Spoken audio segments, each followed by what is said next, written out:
Subscribe کیجیے ہمارے channel کو اور بیل آئیکن کو دبائیے۔ السلام علیکم ورحمۃ اللہ وبرکاتہ۔ بسم اللہ الرحمن الرحیم۔ مقصد حیات پارٹ نمبر 1۔ انمول حقیقت۔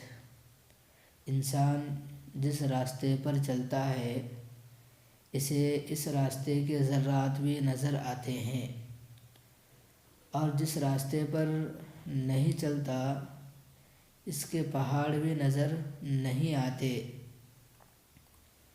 دنیا امتحان گاہ ہے، یہ دنیا امتحان گاہ ہے، تماشا گاہ نہیں، سیر گاہ نہیں، آرام گاہ نہیں، بلکہ امتحان گاہ ہے۔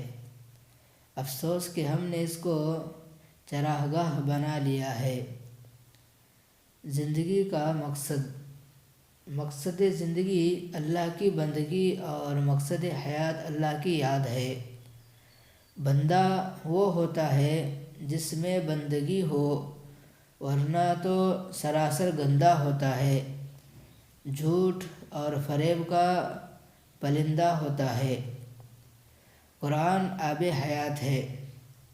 یہ قرآن صداقتوں کا مجموعہ ہے، حقیقتوں کا خزانہ ہے۔ یہ انسان کے لیے دستور حیات ہے، منشور حیات ہے، بلکہ انسانیت کے لیے آب حیات ہے۔ قرآن کا نزول مقصد۔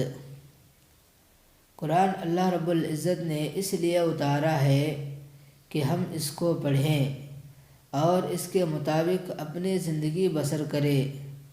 جو پڑھتا جائے گا اور اس کے مطابق عمل کرتا جائے گا دنیا اور آخرت میں درجہ پاتا جائے گا۔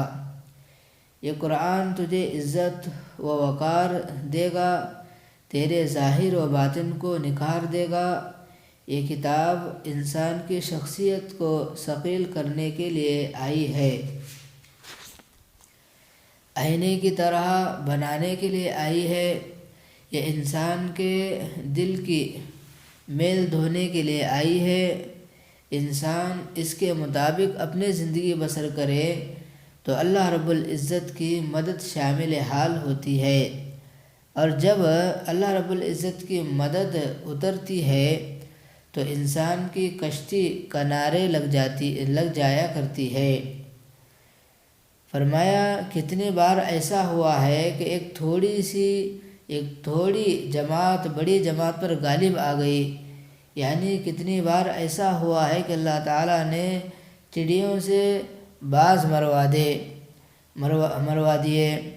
اللہ تو صبر و ضبط والوں کے ساتھ ہے۔